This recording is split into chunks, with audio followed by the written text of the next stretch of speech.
So we've got Will coming up now. So Will's been, how long have you been working with us, mate? Like two years. 2 years. So Will used to run our setting team of 8 or 9 setters. 11 at its peak. So Will's done the whole setter thing. We got rid of the setting team a while ago because ads just made more sense. But since then, Will's been our basically head of outbound research and development. So he knows more about it than me and anyone else that I've ever met. So without further ado, a little round of applause.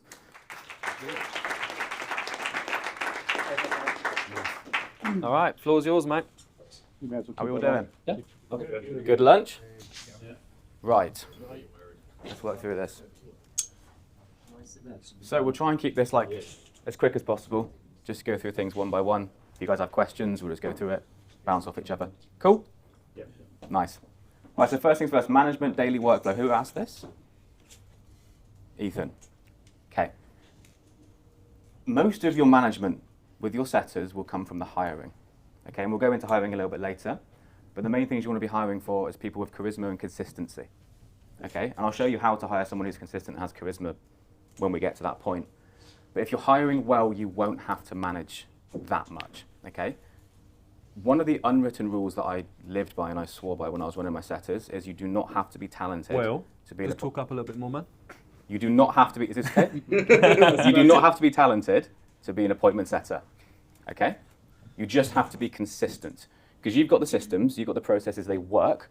All they have to do is come in and do the inputs every single day. So the only questions you have to ask yourself are they doing the volume every day? Are they doing the follow-ups consistently? And are they lead sourcing every single day? They're the only 3 things you should care about, and that's what your management should come into. So you do not have the same, like, as a closers, you don't have the daily huddles and that sort of stuff with them? So in terms of structure, you have one weekly one-to-one, and all you do then is just go through their metrics, because your metrics will tell you everything that you need to know about how well that setter is performing. Okay, the metrics don't lie, they tell you everything. All right? One weekly one-to-one, and then I like to do one team meeting every week with my setters. It's just to touch base, make them feel like they're part of something, and make them feel like, you know, they're bouncing off each other and things like that. Okay? So weekly one-to-ones, weekly team meets. On top of that, a leaderboard, which is something that we implemented right at the end. But if I could go back right to the beginning, I would do that from the start. Okay, just a leaderboard that has the top setter, how many appointments they've booked, and then they can just essentially fight against each other for that. Because you want to create like a wolf pit, essentially. You know, the top setter wants to be at the top. Okay, and they want to be rewarded for that in some kind of incentive. So if anything, man, like, for me, the less management, the better, because setters, as I said, they don't have to be talented, they just have to do the inputs. If you control the inputs, the outputs will take care of themselves. Okay? Any questions Maybe on that? run through what you do on like a day-to-day with, like, because Branka, with the sales management thing, like, were you checking on them every day, or? So, it's just metrics. Yeah. Every morning, you just check their metrics. That's all you do. And if they're booking appointments, you don't care about anything else. If their appointments aren't coming out the other end, then you start looking at the inputs. And all that's going to be is how many outreaches they're doing per day. Are their follow-ups consistent? And are they lead sourcing the correct amount of people every single day? If they're doing all 3 of those things, then the problem's on you, and it's a problem with the system, and you have to go in and fix the system. If it's a problem with the inputs, then you need to work with the setter. As Charlie said at the beginning, once is a mistake, but you need to be very tight with input metrics. So if they make the mistake twice, then you pretty much tell them, hey, you know, fix this. Like, we don't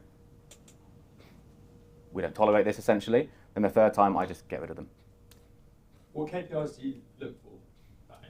I know obviously it's going to differ depending on the system, but industry average in terms of like combos had, follow-ups done every day, calls booked. Well, the follow-ups done needs to be 100%. All follow-ups need to be done on time. Number of follow-ups. Well, that's just dependent on how many people they've got in their pipeline, essentially, which is why you control the inputs. So if they're reaching out to, say, 100 new people every single day, there should be at least 20 people in the pipeline who have positively replied. If you want specific metrics for KPIs, positive reply rate should be around 10%. This is for outbound. For outbound, yeah. Email's a little bit lower. For cold DMs, around 10%. Okay. Appointment booking rate between 2 and 5%. Anything below 2%, and you would have a look at the inputs. So positive reply rate, 10%.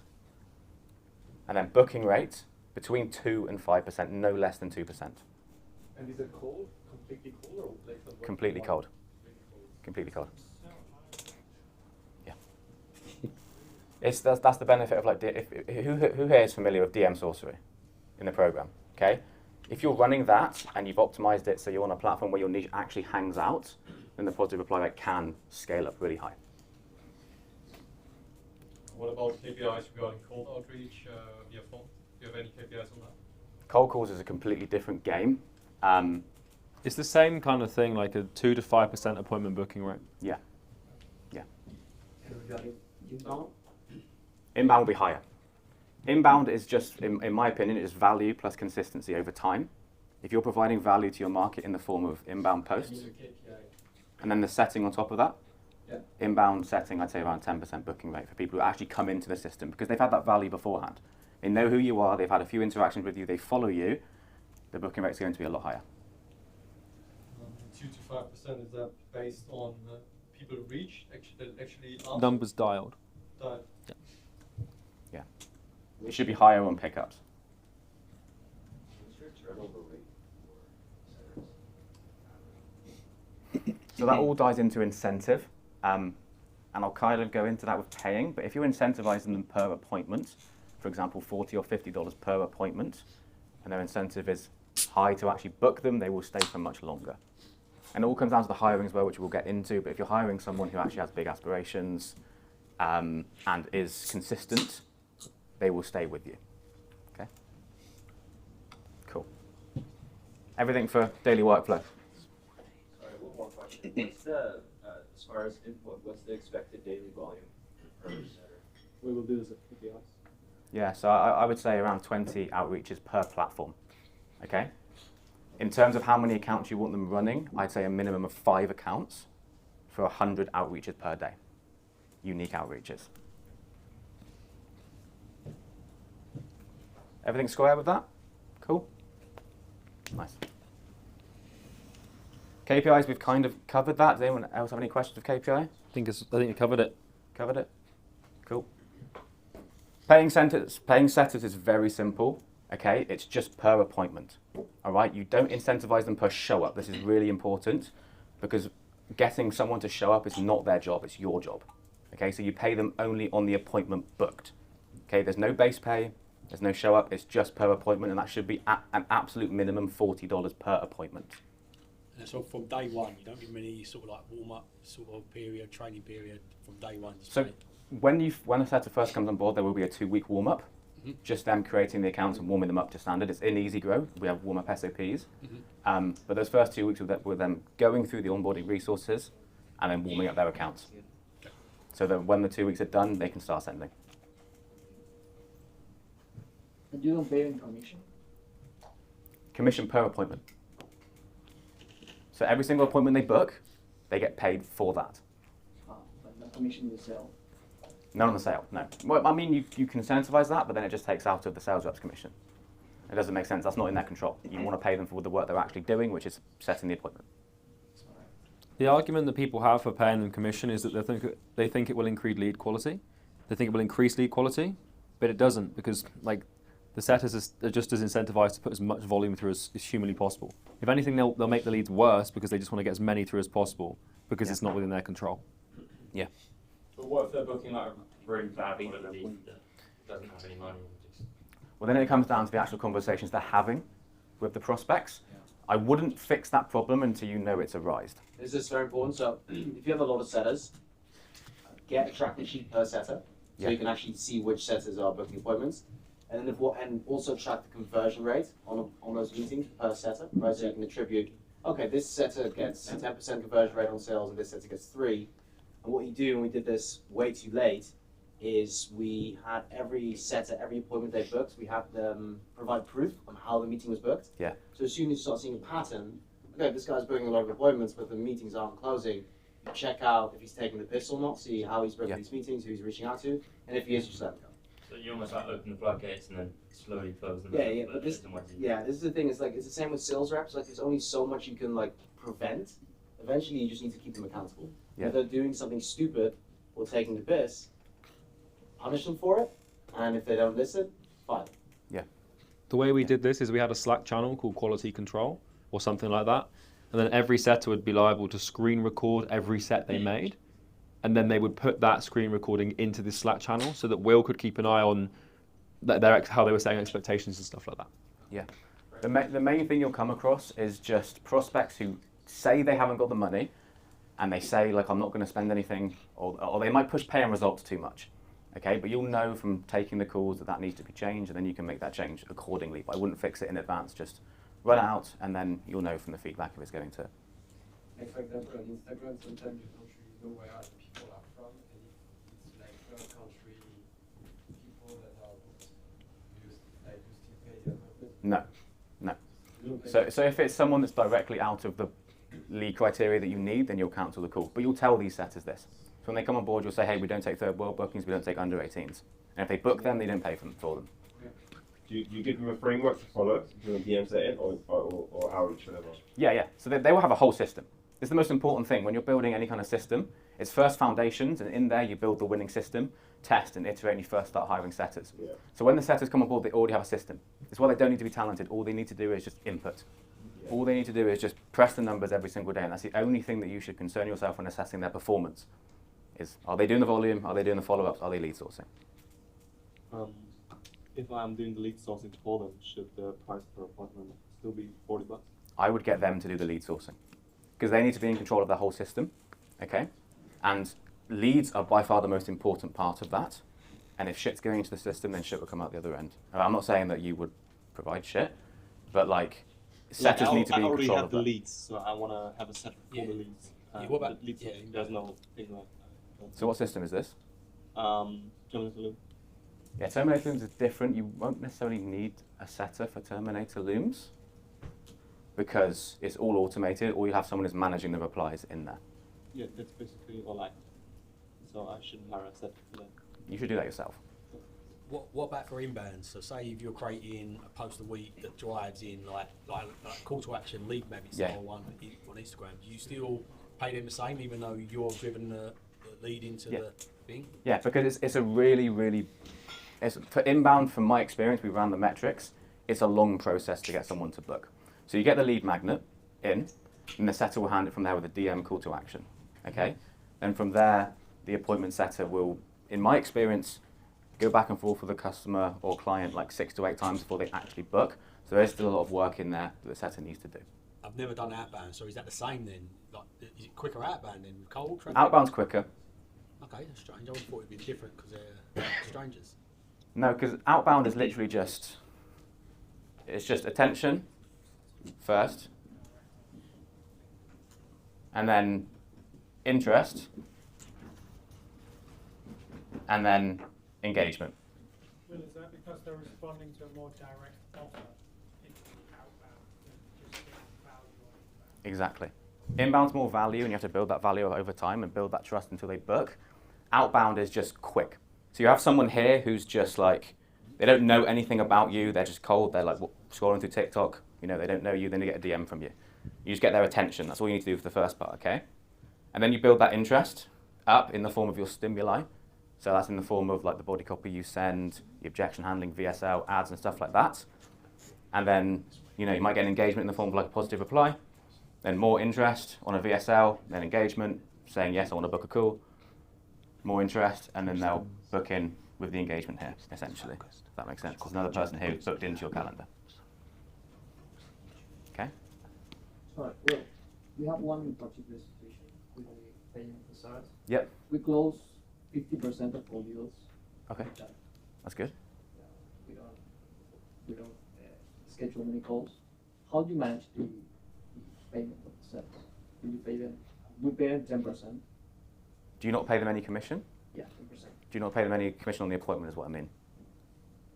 They close on chat because just pay commission of the sale. Do you pay your sales reps as well commission? It's just chat, you know, DM. There's no closes. They close in the Setters DMs. closes. Setters are closes. Keep. Don't change If it. it's working, 50%, don't change anything. That's a completely different system. And I mean, if that's working for you, then don't change it, essentially. So But if, go on. yeah, if you had to pick one, outbound's going to be better than if you've got a setter. If you've got a setter sitting there, would you prefer to then put them on outbound? It's a shorter journey, or inbound? Well, outbound's more scalable because you can get a lot more of them. Yeah. you can have like 6 to 8 setters, and they're all doing the exact same thing, and it's just attention, interest, engagement, over and over again. With inbound, it's attention, obviously, in the form of your content and the value you provide to people, but that interest will compound over like 6 to 8 weeks until they make the engagement to actually book on a call because they trust you. But I guess that's not platform specific as well. Like, so for like Facebook, you can't just go crazy and just start reaching out to people. No one's going to see the message anyway. It goes to like the spam folder. Yeah, so it kind of breaks down a little bit to like the structure of accounts. Yeah. So like if you ever want to scale up the volume, you scale the amount of platforms and the amount of accounts you have. Oh. So you're never going to be sending 100 DMs on Facebook from one account because that's not going to work. That's not going to work, yeah, exactly, yeah. No. Maybe just a clarification question. If we have an Instagram and marketing is getting people to follow at a high rate, and then the setters are messaging followers, would you consider those from a KPI perspective inbound or outbound? I say inbound. But it would almost be a hybrid approach. It's inbound because you're running ads and they're coming into the profile, and there's someone just capitalizing on the ads you've done, so that would be inbound. And how do you say like the outbound is quicker? Like, is there still not trust needed for them to understand that yes, this person can help them out actually or not? No, there's trust. There's definitely trust in the form of the stimuli that you send, but it's a lot quicker. So it all comes down to this interest thing. All right, in this process, in the middle bit essentially, you're building interest up and up and up, and it's going to be a lot quicker. And is trust being built by like providing social proof and like interviews, case studies, or is it? Yeah, if you need it, as simple as possible is the way I like to do it. So with DM Sorcery, for example, we start with a permission-based entry video, asking them permission to pitch them. Breaks the frame, get a little bit of interest from them, and then a mini engagement in the form of a positive reply. Then we send a VSL, more interest, another engagement, send a Calendly link, and book in. If you need to add more trust in the form of like testimonials or like case studies, you do that in the follow-ups or in the objection handling to get them onto that call. But this will normally take place if it's outbound over the course of like 7 days. After that, the chance of them booking just drops off completely.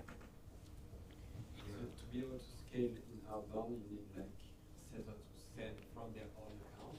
Yes. And then like they just put something in their like bio, Yeah. So all appointment setters should use their own accounts, and they should frame themselves as partners of your company. So for me, in all my setters, it was partner at Imperium Acquisition, and then just a link to the website. On every platform? Every platform. Every platform. Yeah.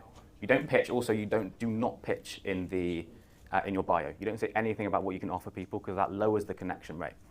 Okay. If you get a friend request from someone and it looks like they're obviously going to pitch you, you just won't accept it in the first place. And then what you do is you get all your setters to post all of your YouTube content and testimonials as well.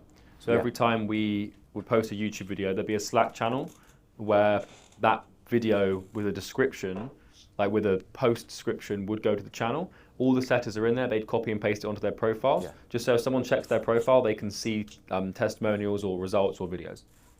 If you want to even add even more to that flywheel, get all your setters to post the inbound content as well. Okay, like lead magnets and call to actions. The volume will be lower, but even if a setter gets like 2 people coming in from inbound, it's going to raise their conviction, make them happier, they're going to make more money. Do they make new IG pages? They make new IG pages? Yeah, for themselves. Well, if they've got an existing one, then you'd use that because there's going to be no warm-up. It's going to be aged. However, if they don't have that, they can just make one, but understand it's going to be 2 weeks of warm-up, and then aged ones are always better. How do you build trust? Buy some followers? So this is an interesting one. It's something that I never did, but if I could go back, I would buy followers. Because we live in a world where people do look at your accounts and they do look at your followers, and they do, you might get a lower acceptance rate or lower positive reply rate if you don't have any followers. So like adding 1,000 onto it is only going to be a positive.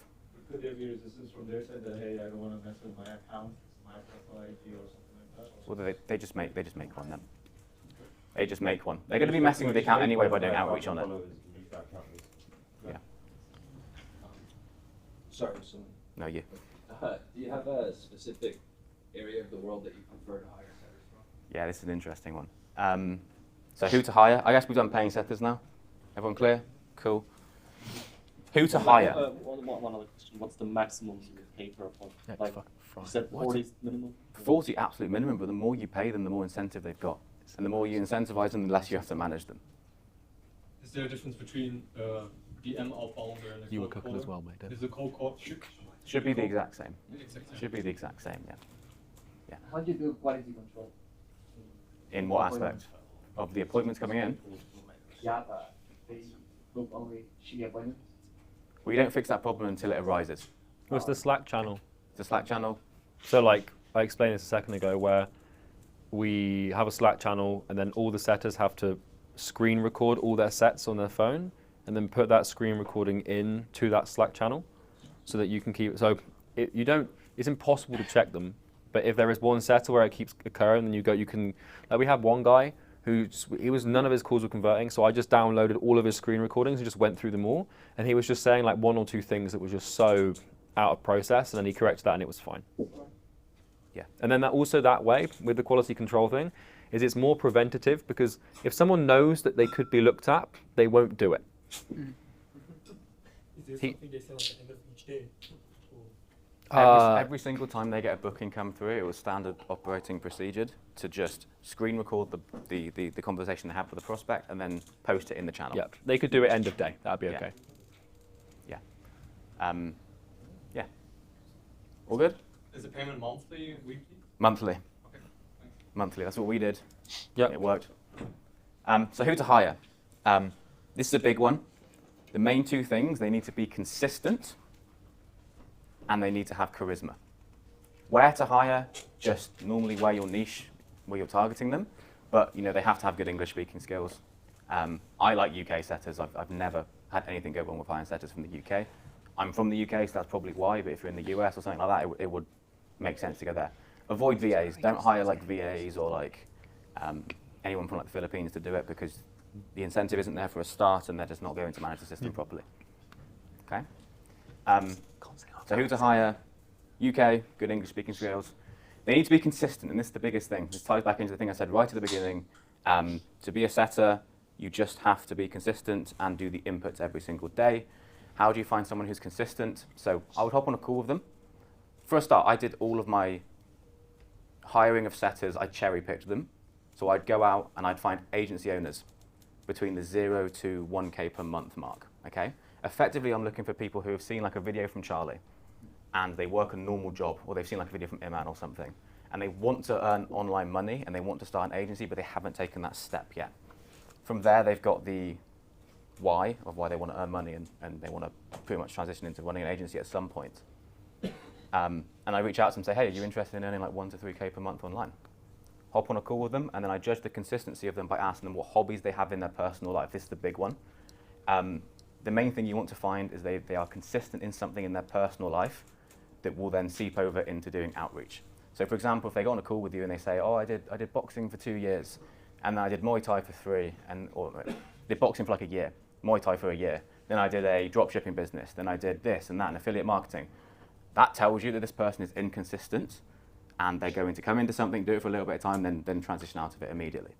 For example, the only reason Charlie hired me is because I've been to the gym consistently for like close to 10 years. Among other things. And other little things. You things, go 4 days a week at least, mate. Because what they do in their personal life directly translates to how well they will operate in their role.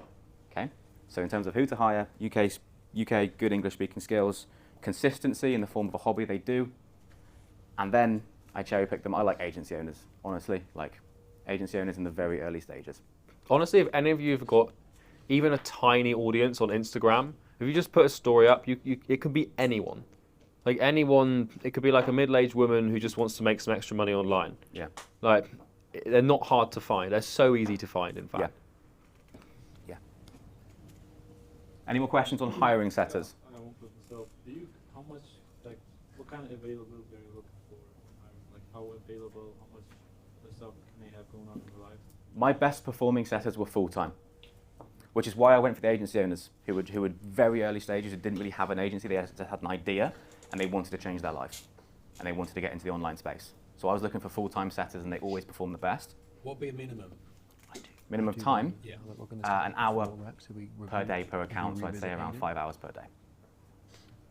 Anything below that and then just not going to perform. Say if you're not doing outbound, you're doing inbound at the moment. So what would you? Depends on your volume. If you've got a lot of volume coming in, then it's going to take longer. But you'll know, judging by the volume you're getting in. Inbound setters, like, they need to be on it all day. Okay. Speed to lead is extremely important. They need to be able to get a message in and convert them very quickly. So they need to be operating on those accounts 24/7. It's better if they're running an online business than working like a 9-to-5 job, because then they can be active throughout the day in between their other commitments, essentially. You said that you're targeting them, so were they followers of like charities, or where were you looking? So honestly, no. What I did is I just went to Facebook groups and school groups, and I looked for like just agency beginner groups. And all I would do is just find someone who just looked like they were the part. Normally they'd have like owner at MAC marketing or something. And I could tell it wasn't a real business, but they wanted to start essentially. And then I would go in there as they wanted to transition to earning their first little piece of online money. They'd come on board. They would want to earn money. They hadn't done it before, so they had no like preconceptions of appointment setting. That's another thing. If they've got any preconceptions, if they think they're good at appointment setting, I just run away. Because they're going to come on board and they're not going to follow the processes, they're not going to do the inputs, and they're just going to create their own system and it's going to crash and burn. Younger guys, yeah. Yeah, all of my setters were 16 to 20. Yeah. The outbound setters, how many hours did you say they typically have to be active for it to work? All day. The more the better, but if we're just going to throw numbers around, maybe 5 hours a day. Because there's... What, sorry? Yeah, essentially. Like 100 outbound messages. 100 outbound messages a day is the minimum, because then you can like reverse engineer that. If you've got...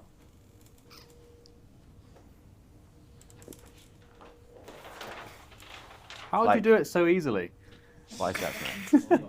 Yeah. Right, so if you've got 5 setters, all right, and they're all doing 100 outreaches per day, okay, that's 500 outreaches per day, all right?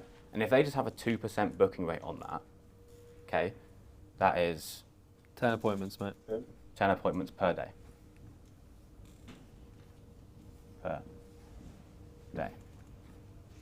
Okay, and for quite a lot of people, that would like change their business completely. But then you compound that, that's 10 every day, that's 40 per week, 120, 40, 80, 160 per month. It's a lot of appointments. It's a lot of appointments. Like that's yeah. Yeah, you just back channel it, like the volume you need, you just put the inputs into there. And yeah, and quite a lot of time, if you've got a system that's really working, then the appointment booking rate's only going to go up. You know when you're hiring a setup, so you come to someone like an agency owner saying that you want to earn X amount online. What expectations do you set as in like what the work's going to entail? Well, you just tell them you've got a proven process, and they're going to come in and just input the DMs. You know, they're going to input the processes to get their money out the other end. I say 1 to 3K per month. You know, some of my setters were earning like 6K a month, and that changed their life, and they stayed on with me. One thing I was going to say is you need to tell them it's going to be boring. Yeah. That's really important. Yeah. This is why getting that consistency thing in the hiring stage is really, really important. Okay? What if you get under 2%? What, sorry? What if you get under 2% of what happens? Then you just do more volume. More accounts, more volume. But that would just be looking at the system. So like the system would probably need iterating to make it a little bit better. So like every single appointment booking system that you have is inputs. That's the platform, the leads. They're the most important things, okay? Psych him out, Ollie. Then the processes. No pressure. Yeah. Okay, and the processes are like the copy you're sending, so like copy, scripts, VSLs, follow-ups, objection handling, testimonials, everything goes into the process there. And then you have the... Yeah, so in DM Source we send a native VSL in the chat, and that's part of the process in there. But every system will be different. But, for anyone who's wondering, DM Sorcery is an easy grow. Yeah. For anyone wondering. Go through it. It's fantastic. That's what I built all of my setters off of DM Sorcery. All of my setters were doing DM Sorcery, and that's why it converted so high. Then you have outputs, and that's literally just bookings. Okay? Now, if your KPIs are low, if you've got below a 2% booking rate, then that's a problem with this process. and you need to look at this thing here, which is feedback. Okay? And feedback is just your metrics. This is why it's really important for setters to look at your metrics 24/7, because you will know in this system exactly what your positive reply rate is, what your media seen rate is, and what your booking rate is. And also, if you want to get granular, you've got like positive reply to average booking rate.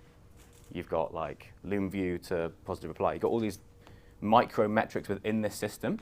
And what you want to do is every single time you do a week and you've got appointments coming through, you iterate your system ever so slightly and then bring the KPIs up across the board. If your KPIs are low, there's a problem with the system and it'll be in this process somewhere. If your KPIs are low across the board for all of it, the other thing that can play a part is the environment. And your environment is like the niche or the platform. It's never normally the niche, it's normally the platform you're setting on. It might just not work for your niche, okay? Another thing, it could be offer, but for most of you here, it probably won't be offer because you guys have all scaled up with a really good offer. So most of the time, just be your environment. You want a platform that doesn't align for you. Your platform, just pretty much, for example, like coaches and consultants, they're quite big on Instagram and Facebook, but they're not very active on LinkedIn. Do you send the VSL still like video or VSL's got to be native. It's got to be in the chat. The minute they click off the chat, then there's the chance of them coming back to reply to you just drops down. Because on the room you have the possibility to include like the link Calendly directly in the. If you have metrics that support the booking rates good with a Loom, then do it. If not, do it natively. You have a like blueprint, DocuSign, contract for setters. Could you share it? What, a contract? Yeah, like that they're getting paid. No. Or how We they never had that. handle this, like, We never had just- that.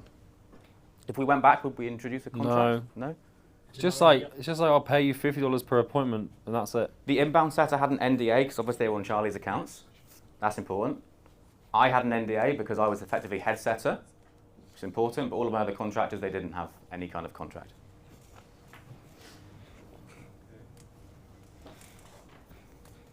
Cool. So that's who to hire. Any more questions on hiring setters? I think we've already done that, haven't we? Setter manager. Who asked setter manager? Cool. So essentially, all right, when you're building your setting team, there's 3 stages, okay? Start off with foundations, and this is really, really important, and this is where most people fail, because they graduate out of the foundation stage too quickly. In your foundation stage, you're just testing and finding, winning formula, okay? It's so important that you have a system that actually operates within KPI before you scale it with appointment setters, okay? After foundations, and in here as well, you would hire your first, I'd say 1 to 3 setters and get a proof of concept that it's working. And these need to be in KPI. At this point, you're managing the setters. Next stage is decentralization. If you move to decentralization too quickly, then you've got a system that doesn't operate within KPI, and you're going to put more volume into it, and you're not going to get the results out at the other end. So next stage is decentralization. At this point, did I spell that right? Yeah, decentralization. At this point, you would hire your head setter, okay? And now what you do is you remove yourself from this process, and your head setter manages the setters for you, okay? So you hire head setter. I'll show you what the actual structure looks like when I've done this a little bit. Hire head setter, okay? Now your head setter will take downline commission of the appointments he's booked, or profit share if you're feeling generous, or maybe share on commission. How much? I don't know how much. What we did, I'll tell you what we did, is we paid $50 per appointment. 30 would go to my setters, 20 would go to me. And the only reason we did it down to 30 is because the amount of volume they were booking so many that they were still making money from it, okay? So you hire your head setter. Your head setter is then in charge of managing the setters, okay? To manage the setters, what we spoke about earlier, he's checking the metrics, he's hosting the weekly team meetings, he's doing the one-on-ones, he's making sure the ship stays afloat. And then he's also in charge of hiring more setters and scaling the team. Okay? At this point also, you'd probably put your head setter on your account to give him more volume. So he'd just be doing appointment setting on his account, on your accounts to drive traffic, and then he'd also be taking downline commission of every single appointment that's booked underneath him. Okay?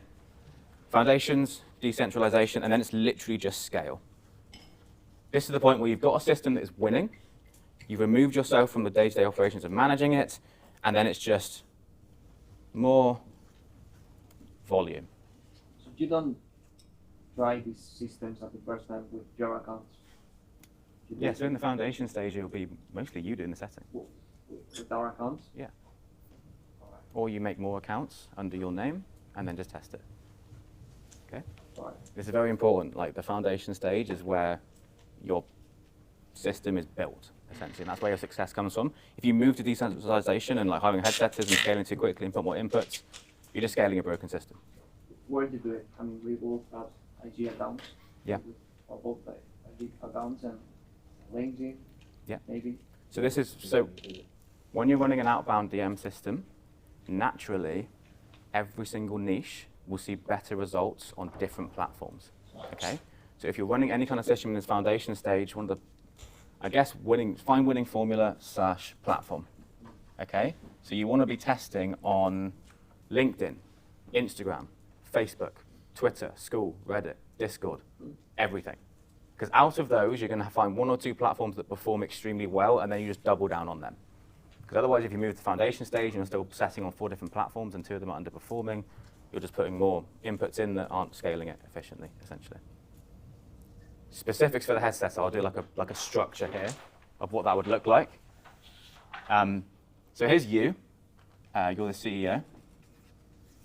All right. You have one direct line of communication with your head setter. Okay, and that'll be in the form of normally just one weekly meeting with him. And all you're doing is just making sure the ship is sailing in the right direction. Okay? Then your head setter is in charge of 1, 2, 3, 4, 5 setters. All right? As I said, he's taking downline commission for every single appointment that comes in underneath him. He's checking metrics on all these every single day. He's making sure the ship stays afloat, and then he's scaling. So if he needs to hire more setters, he has the power to just hire more setters and add more volume, provided everyone's still within KPI. He also fires setters. You don't pay base? No. Right. You can. We didn't do that. We just paid me 50, setters 30, and I took downline commission on everything. Not 50. Yeah. We didn't pay you. No, sorry. 50 per appointment, and then the setter would take 30, I would take 20. Okay? Where are the KPIs for the head setter? Well, the KPIs for the head setter is just within here. So the main thing would just be appointments. Okay? All the head setter is concerned about is appointments coming out the other end. Did you ever try Telegram group? What, sorry? Did you ever try Telegram group? Telegram? Yes. No, but if your niche is there, hit it. Yeah. Every niche is going to be active on different platforms. You just have to find the winning one. You're shooting yourself in the foot by just doing Instagram, just doing LinkedIn. You need to be doing everything, finding out what's working the best, and then just doubling down on what's working best. And under here, you'd have like all the accounts. So every setter would have this many accounts. This head setter is checking the metrics of every single account every single day. So just on the split of 30-20. Yeah. Obviously, you brought a set in, he's earning 50, and you now become a head setter, or you can hire a head setter. How have you then completely going to 30, and your head setter is getting 20 of your content? No, so this is it's a little bit different. So for, go on then. I was going to say, this is how we did it. So we used to pay 50 per, and then when we had setters currently on and we had to pay downline, we just took the hit because you can't bring someone to pay down. So I was thinking, yeah. Every new setter we brought on, we would just say it's $30 per appointment. Cool, makes sense. Yeah. Right, cool, yeah. The setters were always getting paid the Yeah. same. Cool, makes sense. I'll just They start were. 30-20. Yeah. Not mind. Yeah. It doesn't have to be 20, it could be 10, but Yeah, cool. It could be whatever. Yeah. There's more. It comes down to incentive again. The more incentive the person's got, the more they will work and the more they will perform. Makes And the less sense. management you do. Love it. honestly, man, Yeah. you could pay like 100 per appointment and still be massively profitable. Yeah, 100%. But it depends on how I'm paying far 5%. Huh? I'm paying 5% right now. 5%. Yeah, on sales close. Honestly, man, they'd be more motivated by cash than Yeah, I think so too. They get the little dopamine hit every single time a booking comes in. They get fired up. Yeah, I'm getting that same thought process. Yeah. But Charlie, in hindsight now then, if you're saying the ads make more sense, in hindsight, would you have just skipped the setter stage and gone straight to ads, or? Yeah, probably. Interesting. Nothing beats ads.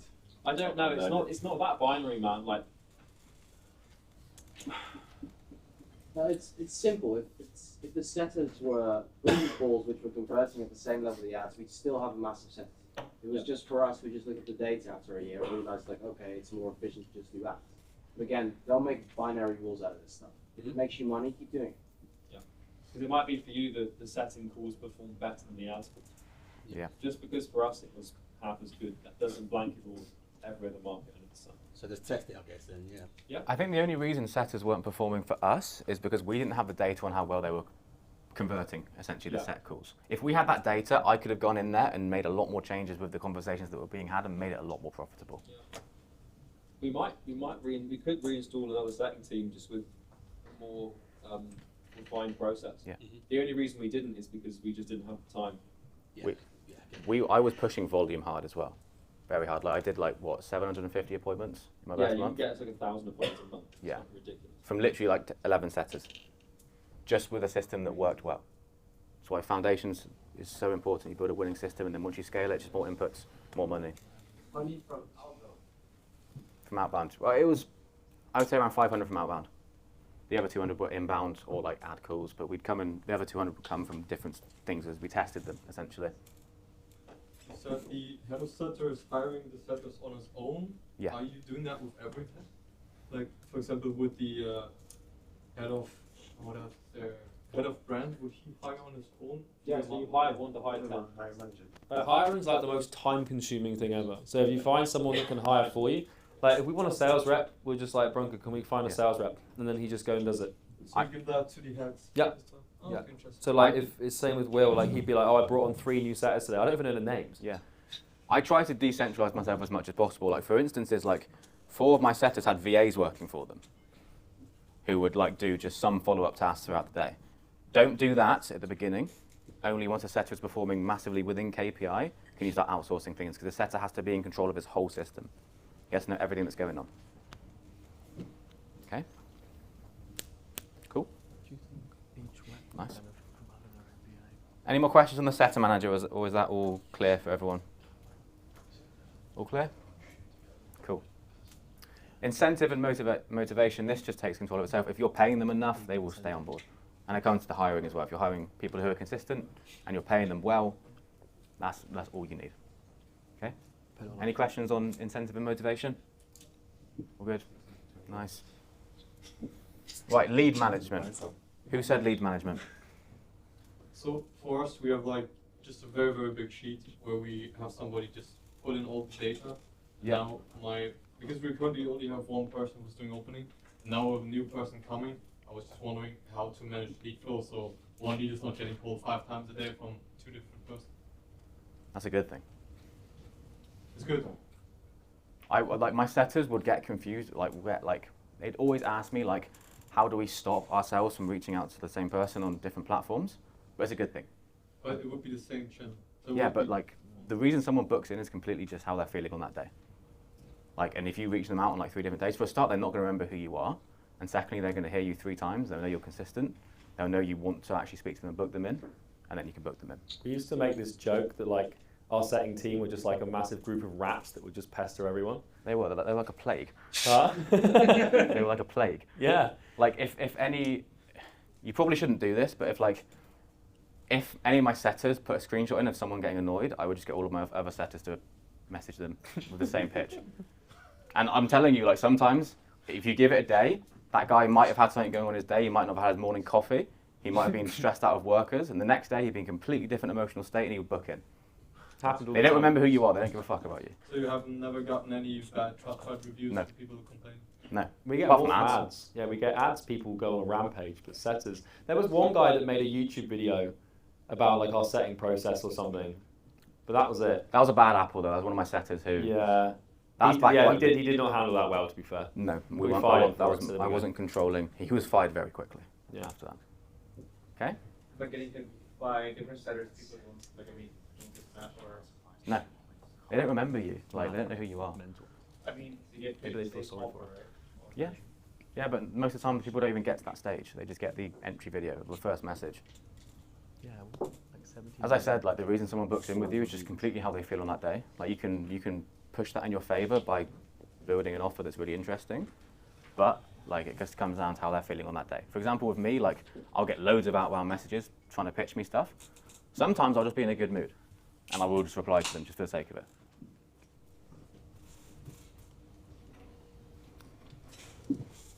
Does that answer your question with lead management? Is that all good? Yep. Yeah? Cool. Qualification. Who asked qualification? No one? Yes, it was.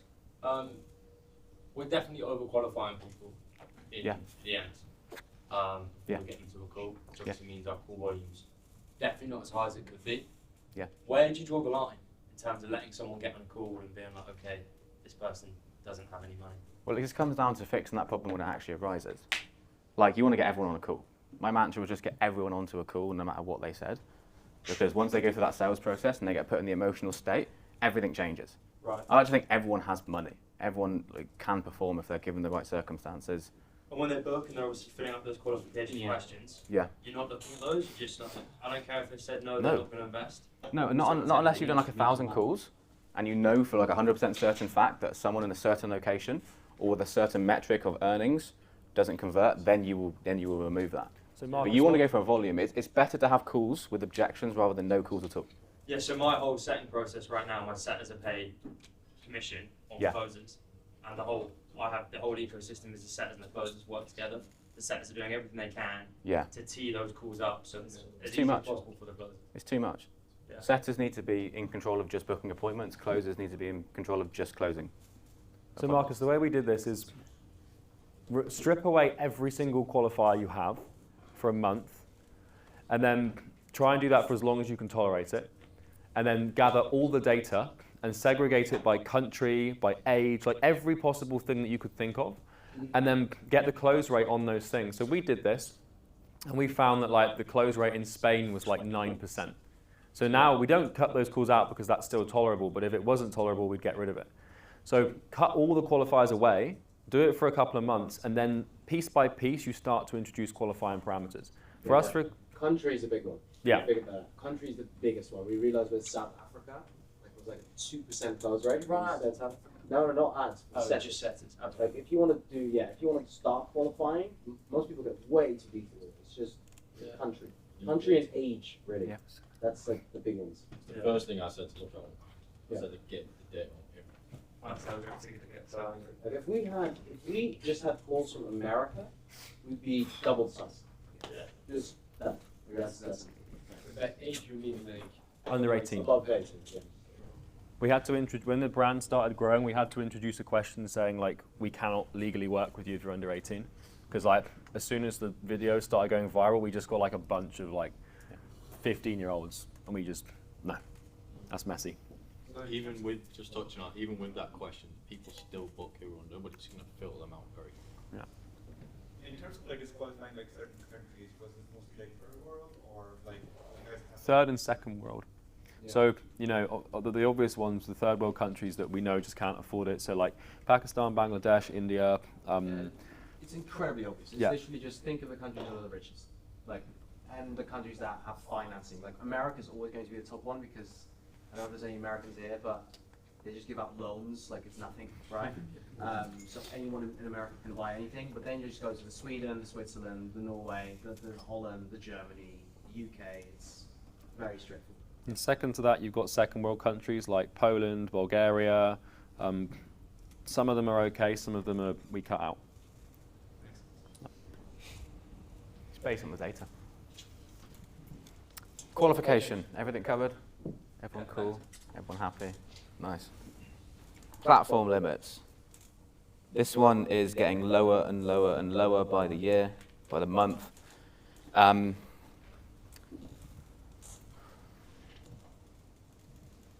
Facebook, do you want specific platform limits for every single one? Okay.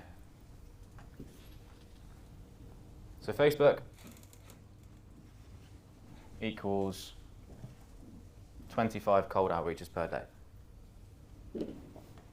IG equals 40 absolute maximum. New accounts, yeah. What about messaging people in like already following you? That's different. I'll do the cold. This is cold right now. Okay, so this is cold outbound. And don't be surprised if this goes down because platforms are cracking down. It's just a case of more accounts spread out. Okay. Twitter is 40 as far as I can remember.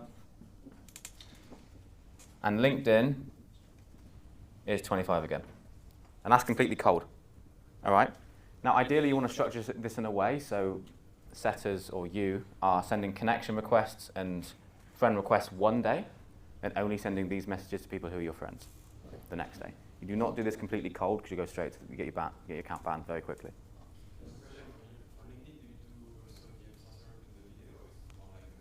Video. Yeah. The more personalized, the better. The market is shifting rapidly at the moment, and everyone's looking for like automations. If you can just do ultra personalized now and low volume, you're going to win, in my opinion. I tested this rigorously, like with all my setters. I was the head setter, and I was just testing 24/7. It comes back to this input, process, and output. I was looking at the limits, and I was looking at like media stream it would drop 1 week, and I'd look at the feedback, and I'd say, right, it's because we were sending 50 on Instagram, and I'd bring this down. This is the absolute maximum. You're probably never going to reach this if you're just doing, like, for example, on Facebook, you send a friend request one day, and then the next day you send these messages to people who have accepted you. That's the absolute max. Okay. Is it how many friend requests you can send as well? So friend requests is a bit higher. For friend requests on Facebook, you can do 50 per day with a warmed up account. If you get any action blocks, you stop for a day and repeat the next day, essentially. And it will compound over time, so essentially you are getting that 25 coming in. Instagram for followers, honestly, it's going to be 50 again. You're never going to hit 40 on Instagram for people who are following you, new coming in, but 50 is the limit. Twitter, I found, was a lot higher, okay? So for Twitter, I could do 100 per day. I do not recommend you doing 100 per day. I'd keep it around like 50 to 60. And LinkedIn, yeah. No, that's for how many people you can follow per day. This is how many messages you can send. And then LinkedIn, so LinkedIn's a bit of a weird one. It's done by week. So you can do 200 connection requests. You can do 200 in-mails. And I believe last time I checked, 100 group messages. However, they are cracking down on that. Does Ulink still do the thing? You want to, yeah, you can use a platform called Ulink, U-L-I-N-C, to automate all of this for you. Okay? You can automate the connection requests. Emails and group messages aren't a connection request; they're like an email for LinkedIn. But essentially, what you can treat you've got to treat these as an extension of a connection request.